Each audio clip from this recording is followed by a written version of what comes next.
നമുക്ക് അപ്പോൾ നമുക്ക് തുടങ്ങാം നിങ്ങളുടെ ബിസിനസ് തകർക്കാൻ ശേഷിയുള്ള ആദ്യത്തെ തെറ്റിലേക്ക്. ഞാൻ Sanish Narayanan, freedom business coach. Section 1, ഒന്നാമത്തെ തെറ്റ്. പോക്കറ്റിലെ പണവും പെട്ടിയിലെ പണവും ഒന്നാവുന്നത് എന്ന് വെച്ചാൽ സംരംഭകർ, ബിസിനസ്സുകാർ, പ്രത്യേകിച്ച് തുടക്കക്കാർ ചെയ്യുന്ന ഏറ്റവും വലിയ തെറ്റാണിത്. അതായത് കയ്യിൽ കിട്ടുന്ന പണം അത് കടയിൽ നിന്ന് കിട്ടിയതാണോ സ്വന്തമായി കിട്ടിയതാണോ എന്ന് പോലും നോക്കാതെ ചിലവാക്കുന്നത്. ബിസിനസ്സിൻ്റെ അക്കൗണ്ടിൽ നിന്ന് നേരെ വീട്ടുവാടക കൊടുക്കുക, മക്കളുടെ ഫീസ് കൊടുക്കുക, സ്വന്തം ആവശ്യങ്ങൾക്ക് പണം എടുക്കുക. ഇങ്ങനെ ചെയ്യുന്നത് വഴി ബിസിനസ്സിൽ എത്ര പണം വരുന്നു, എത്ര പോകുന്നു എന്നതിലൊരു കണക്കും ഉണ്ടാകില്ല. ശരിയല്ലേ? മാസം തീരുമ്പോൾ ബിസിനസ് ലാഭത്തിലാണോ നഷ്ടത്തിലാണോ എന്ന് പോലും നിങ്ങൾക്ക് പറയാൻ കഴിയാത്ത അവസ്ഥയാവും. ഇതൊരു ചെറിയ പ്രശ്നമല്ല. ഭാവിയിൽ ഒരു ലോണിന് പോകുമ്പോഴോ ഒരു പാർട്ണറെ കൂടെ കൂട്ടാൻ ശ്രമിക്കുമ്പോഴോ നിങ്ങളുടെ ബിസിനസ്സിൻ്റെ സാമ്പത്തിക സ്ഥിതി കാണിക്കാൻ നിങ്ങളുടെ കയ്യിൽ ഒരു രേഖയും ഉണ്ടാകില്ല. ഇതിനുള്ള പരിഹാരം, ഇത് പരിഹരിക്കാൻ വളരെ എളുപ്പമാണ്. ഇന്ന് തന്നെ നിങ്ങളുടെ ബിസിനസ്സിൻ്റെ പേരിൽ ഒരു ബാങ്ക് അക്കൗണ്ട് തുടങ്ങുക. ബിസിനസ്സിലേക്കുള്ള എല്ലാ പണവും ആ അക്കൗണ്ടിലേക്ക് വരണം. എല്ലാ ചിലവുകളും അതിൽ നിന്ന് തന്നെ പോകണം. നിങ്ങൾക്ക് സ്വന്തമായ ഒരു ശമ്പളം തീരുമാനിക്കുക. എല്ലാ മാസവും ആ തുക മാത്രം ബിസിനസ്സിൽ അക്കൗണ്ടിൽ നിന്ന് നിങ്ങളുടെ സ്വന്തം അക്കൗണ്ടിലേക്ക് മാറ്റുക. ഇതൊരു ശീലം. ഈ ഒരു ശീലം നിങ്ങളുടെ ബിസിനസ്സിൻ്റെ സാമ്പത്തിക ഭാവിക്ക് വലിയൊരു മുതൽക്കൂട്ടായിരിക്കും. ഇനി സെഷൻ 2, രണ്ടാമത്തെ തെറ്റ്. കണക്കിലെ കളികൾ, അല്ലെങ്കിൽ കണക്കില്ലായ്മ എന്നും പറയാം. കണക്ക് നോക്കാൻ അക്കൗണ്ടൻ്റ് ഇല്ലേ എന്ന് ചിന്തിക്കുന്ന ആളാണോ നിങ്ങൾ? എങ്കിൽ നിങ്ങൾക്ക് തെറ്റി. കൃത്യമായ കണക്കുകളില്ലാത്ത ഒരു ബിസിനസ് കണ്ണടച്ച് വണ്ടി ഓടിക്കുന്ന പോലെ അപകടമാണ്. എങ്ങോട്ടാണ് പോകുന്നത്, എവിടെ എത്തുമെന്ന് ഒരു ഉറപ്പും പറയാൻ കഴിയാത്ത അവസ്ഥ. ഒരു സാധനം എത്ര രൂപയ്ക്ക് വിൽക്കണം, എത്ര സ്റ്റോക്ക് വേണം, പരസ്യത്തിന് എത്ര ചിലവാക്കാം, പുതിയൊരാളെ ജോലിക്ക് വെക്കണോ വേണ്ടയോ, ഇങ്ങനെ ബിസിനസ്സിലെ എല്ലാ വലിയ തീരുമാനങ്ങളുടെയും അടിത്തറ ഈ കണക്കുകളാണ്. നിങ്ങൾ കൃത്യമായി നീതി അടയ്ക്കുന്നുണ്ടോ, വരവും ചിലവും കൃത്യമായി എഴുതി വയ്ക്കുന്നുണ്ടോ? ഈ രേഖകൾ ഇല്ലെങ്കിൽ ഒരു ബാങ്കും നിങ്ങൾക്ക് ലോൺ തരില്ല. കാരണം നിങ്ങളുടെ ബിസിനസ്സിൻ്റെ യഥാർത്ഥ അവസ്ഥ അവർക്ക് മനസ്സിലാക്കാൻ സാധിക്കില്ല. ഒരു പ്രതിസന്ധി വന്നാൽ ബിസിനസ്സിനെ താങ്ങി നിർത്താൻ ഈ കണക്കുകൾക്ക് കഴിയൂ. ഇതിനുള്ള പരിഹാരം ദിവസവുമുള്ള വരവ് ചിലവ് കണക്കുകൾ അന്നു തന്നെ രേഖപ്പെടുത്തുക. ഇതിനായി ഒരു നല്ല സോഫ്റ്റ്വെയറുകളും മൊബൈൽ ആപ്പുകളും ഇന്ന് ലഭ്യമാണ്. ആവശ്യമെങ്കിൽ ഒരു പാർട്ട് ടൈം അക്കൗണ്ടൻറ്റിൻ്റെ സഹായം തേടുക. ഓർക്കുക, കണക്ക് നോക്കാൻ ചിലവാക്കുന്ന പണം ഒരു നഷ്ടമല്ല, നിങ്ങളുടെ ബിസിനസ്സിൻ്റെ ഭാവിക്ക് വേണ്ടിയുള്ള ഏറ്റവും നല്ല നിക്ഷേപമാണ് അത്. സെഷൻ 3, മൂന്നാമത്തെ തെറ്റ്.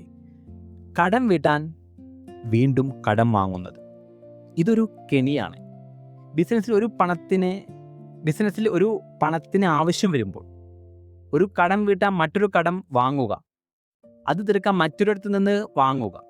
ഇത് വളരെ അപകടം പിടിച്ച ഒരു കളിയാണ്. പുതിയ കടം വീട്ടാനുള്ള വരുമാനം കണ്ടെത്താൻ പറ്റിയില്ലെങ്കിൽ അവസാനം ബിസിനസ്സും ആസ്തിയുമെല്ലാം നഷ്ടപ്പെടുന്ന അവസ്ഥ വരും. പലരും ഈ കെണിയിൽ വീഴാറുണ്ട്.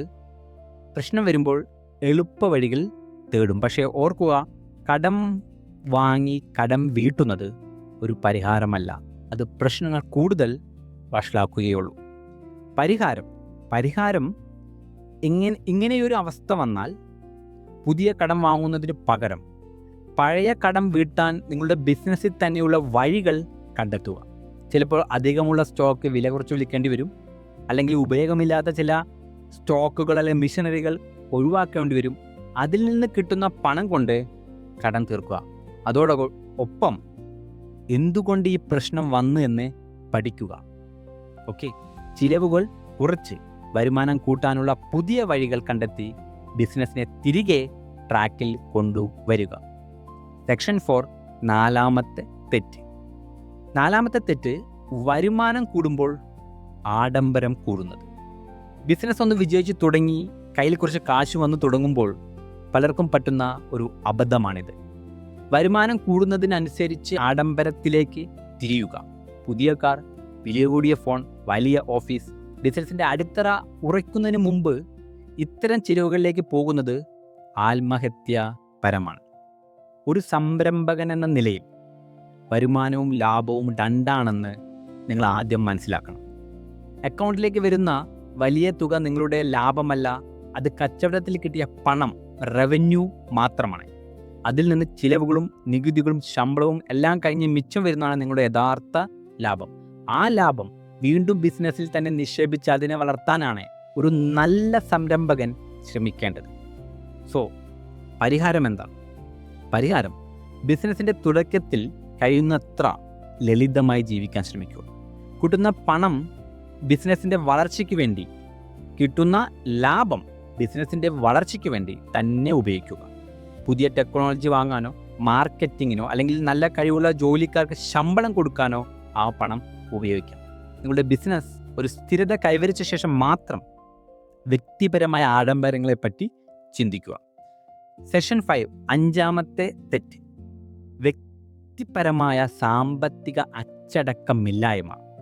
ഓക്കെ, നിങ്ങളുടെ വ്യക്തിപരമായ സാമ്പത്തിക ശീലങ്ങൾ നിങ്ങളുടെ ബിസിനസ്സിനെ എങ്ങനെ ബാധിക്കും എന്ന് നിങ്ങൾ ചിന്തിക്കുന്നുണ്ടാകും. എന്നാൽ നിങ്ങൾക്ക് അവിടെയും തെറ്റി. നിങ്ങളുടെ പേഴ്സണൽ ക്രെഡിറ്റ് സ്കോർ നിങ്ങളുടെ ബിസിനസ്സിൻ്റെ ഭാവിയെ സ്വാധീനിക്കാൻ കഴിവുള്ള ഒന്നാണ്. നിങ്ങളുടെ ക്രെഡിറ്റ് കാർഡ് ബില്ലുകളും മറ്റു ലോണുകളുടെ തിരിച്ചടവും കൃത്യസമയത്ത് നടന്നില്ലെങ്കിൽ അത് നിങ്ങളുടെ ക്രെഡിറ്റ് സ്കോറിനെ മോശമായി ബാധിക്കും. ഈ മോശം ക്രെഡിറ്റ് സ്കോറുമായി നിങ്ങളൊരു ബിസിനസ് ലോണിന് ചെന്നാൽ മിക്ക ബാങ്കുകളും നിങ്ങളെ മടക്കി അയക്കും. ഒരു അത്യാവശ്യം വന്നാൽ ആരും സഹായിക്കാനില്ലാത്ത അവസ്ഥ വരും. ഇതിൻ്റെ ഉള്ള പരിഹാരം വ്യക്തിപരമായ സാമ്പത്തിക കാര്യങ്ങളിലും നല്ല അച്ചടക്കം പാലിക്കുക എന്നതാണ്. എല്ലാ ബില്ലുകളും തിരിച്ചടവുകളും കൃത്യമായി ചെയ്യുക. നിങ്ങളുടെ ക്രെഡിറ്റ് സ്കോർ എപ്പോഴും നല്ല നിലയിൽ നിലനിർത്താൻ ശ്രമിക്കുക. ഓർക്കുക, ഒരു സംരംഭകൻ എന്ന നിലയിൽ നിങ്ങളുടെ വ്യക്തിപരമായ സാമ്പത്തിക വിശ്വാസ്യത നിങ്ങളുടെ ബിസിനസ്സിൻ്റെ കൂടി വിശ്വാസ്യതയാണ്. ഓക്കെ, സോ ഇതുവരെ നമ്മൾ 5 കാര്യങ്ങൾ ചർച്ച ചെയ്തു. ഈ പറഞ്ഞ കാര്യങ്ങൾ നിങ്ങൾക്ക് ഉപകാരപ്രദമായി തോന്നുന്നുണ്ടെങ്കിൽ ഈ വീഡിയോയ്ക്ക് ഒരു ലൈക്ക് തരാൻ മറക്കരുത്. കാരണം നിങ്ങളുടെ ഓരോ ലൈക്കും ഇത് കൂടുതൽ ആളുകളിലേക്ക് എത്തിക്കാൻ ഞങ്ങളെ സഹായിക്കും. ഇതുപോലുള്ള ബിസിനസ് അറിവുകൾക്കായി ഈ ചാനൽ ഇപ്പോൾ തന്നെ സബ്സ്ക്രൈബ് ചെയ്യുക. ഇനി സെക്ഷൻ 6, 6ാമത്തെ തെറ്റ്, കടം വീട്ടാൻ ഒരു പ്ലാനില്ലായ്മ. നിങ്ങൾക്ക് ഒന്നിലധികം കടങ്ങളുണ്ടോ എങ്കിൽ ഏത് കടമാണ് ആദ്യം വീട്ടേണ്ടത്, എന്തിനാണ് കൂടുതൽ പ്രാധാന്യം കൊടുക്കേണ്ടത് എന്ന് നിങ്ങൾക്ക് വ്യക്തമായ ധാരണയുണ്ടോ? പലരും പലിശ കുറഞ്ഞ ലോൺ ആദ്യം തീർക്കാൻ ശ്രമിക്കും, അല്ലെങ്കിൽ ഏറ്റവും ചെറിയ തുകയുടെ കടം ആദ്യം ഒഴിവാക്കാൻ നോക്കും. പക്ഷെ ശരിയായ രീതി അതായിരിക്കില്ല.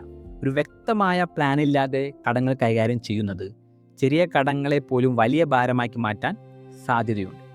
ഇതിനുള്ളൊരു പരിഹാരം, നിങ്ങളുടെ എല്ലാ കടങ്ങളുടെയും ഒരു ലിസ്റ്റ് ആദ്യം ഉണ്ടാക്കുക. ഓരോന്നിൻ്റെയും പലിശ നിരക്ക് അതിന് നേരെ എഴുതുക. എന്നിട്ട് ഏറ്റവും കൂടുതൽ പലിശ ഏതാണോ അത് ആദ്യം അടച്ചു തീർക്കാൻ ശ്രമിക്കുക. ബാക്കിയുള്ളവയുടെ മിനിമം തുക അടച്ചുകൊണ്ട് കയ്യിലുള്ള കൂടുതൽ പണം ഈ ഉയർന്ന പലിശയുള്ള കടം തീർക്കാൻ ഉപയോഗിക്കുക. ഈ കടം തീർന്നാൽ അടുത്ത ഉയർന്ന പലിശയുള്ള കടത്തിലേക്ക് മാറുക.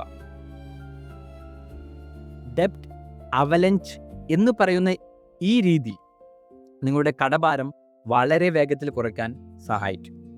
സെക്ഷൻ 7, 7ാമത്തെ തെറ്റ്, കസ്റ്റമറെ മറന്നുള്ള കളി. ഇതുവരെ നമ്മൾ സംസാരിച്ചതെല്ലാം പണത്തെയും നടത്തിപ്പിനെയും കുറിച്ചായിരുന്നു. എന്നാൽ ഇനി പറയാൻ പോകുന്നത് ഒരുപക്ഷെ ഇതിനെല്ലാം മുകളിൽ നിൽക്കുന്ന ഒന്നാണ്. നിങ്ങളുടെ ഉപഭോക്താവിനെ ശ്രദ്ധിക്കാതിരിക്കുക. ആരാണ് നിങ്ങളുടെ ഉപഭോക്താവ്? അവർക്ക് എന്താണ് വേണ്ടത്?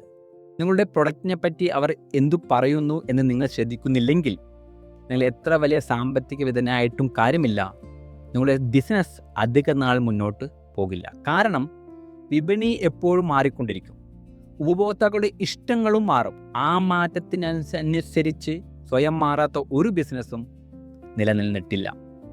നമുക്കെല്ലാവർക്കും അറിയാവുന്ന നോക്കിയുടെ കഥ തന്നെ എടുക്കാം. ലോകം സ്മാർട്ട് ഫോണിലേക്ക് മാറിയപ്പോൾ വിപണിയിലെ മാറ്റങ്ങൾക്കനുസരിച്ച് മാറാൻ അവർ തയ്യാറായില്ല.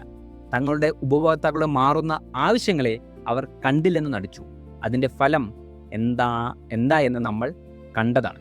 സോ പരിഹാരം: നിങ്ങളുടെ ഉപഭോക്താക്കളുമായി നിരന്തരം സംസാരിക്കുക. അവരുടെ അഭിപ്രായങ്ങൾക്കും പരാതികൾക്കും വില കൊടുക്കുക. സോഷ്യൽ മീഡിയ വഴിയോ നേരിട്ടോ സർവേകളിലൂടെയോ അവരുടെ ആവശ്യങ്ങൾ അറിയാൻ ശ്രമിക്കുക. നിങ്ങളുടെ ബിസിനസ്സിൽ എന്ത് മാറ്റം വരുത്തണം എന്നതിനെക്കുറിച്ച് ഏറ്റവും നല്ല ഉപദേശം തരാൻ കഴിയുന്നത് നിങ്ങളുടെ കസ്റ്റമേഴ്സിന് തന്നെയായിരിക്കും. ഓർക്കുക, സംതൃപ്തനായ ഒരു ഉപഭോക്താവാണ് നിങ്ങളുടെ ഏറ്റവും വലിയ മാർക്കറ്റിംഗ് ഉപകരണം. അപ്പോൾ ഒരു സംരംഭകൻ എന്ന നിലയിൽ നിങ്ങൾ തീർച്ചയായും ഒഴിവാക്കേണ്ട 7 തെറ്റുകളാണ് നമ്മൾ കണ്ടത്. 1. വ്യക്തിപരവും ബിസിനസ്സും തമ്മിലുള്ള പണമിടപാടുകൾ കൂട്ടിക്കുഴയ്ക്കുന്നത്. 2. കൃത്യമായ കണക്കുകൾ സൂക്ഷിക്കാതിരിക്കുന്നത്. 3. കടം വീട്ടാൽ വീണ്ടും കടം വാങ്ങുന്നത്. 4. വരുമാനം കൂടുമ്പോൾ ആഡംബര ചെലവുകൾ കൂട്ടുന്നത്.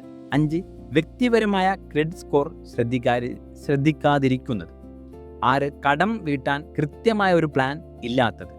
7. ഏറ്റവും പ്രധാനമായി ഉപഭോക്താവിനെ ശ്രദ്ധിക്കാതിരിക്കുന്നത്.